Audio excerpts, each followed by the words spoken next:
Hi, my name is Tiago, and I'm here just to give you a bit of overview what we think is going to happen in 2023 for structured products. But before we go to what is going to happen in the next years, I think we need to take a step back for the last 2 years. So when COVID hit, equity markets fell considerably.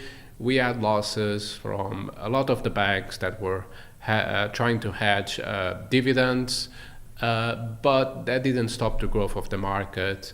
In places like the US, in places like Europe, there was a lot of growth from private bank clients, wealth, institutionals, looking at structured products as a way to get yield back to 2 years ago. Now, last year was a bit more difficult because you also had a bear market. It was not only equity, but also fixed income, where returns were really, really low. Structured products also suffered from that. Take into account the total outstanding of structured products.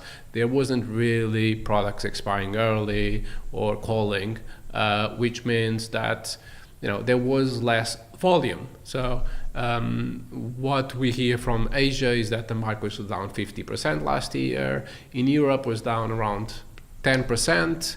In the US, it just grew by 4%, but only because of what happened with Barclays and Barclays' rescission process of almost $15 billion. So, taking that into account and looking at this year, we started the year very well. I mean, January, if I look at the market, mostly in Europe, was up 4% compared with last year. US, it was clearly down around 10%. And we can see that this year, it seems that it's slightly better.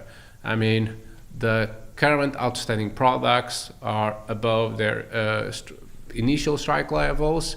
So I think we see that the rollover speed is increasing, even, not January, but February. And now in March, we see a big increase, even with the current last 2 weeks performance.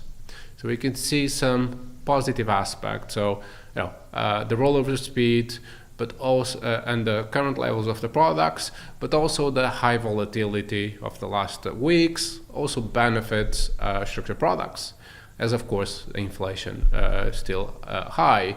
Now, on the negative, there are some important things to think about.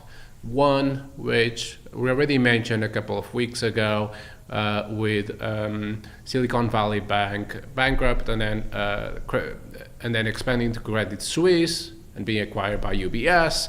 There is a massive impact, especially on the hedging of the structured products risk by investment banks.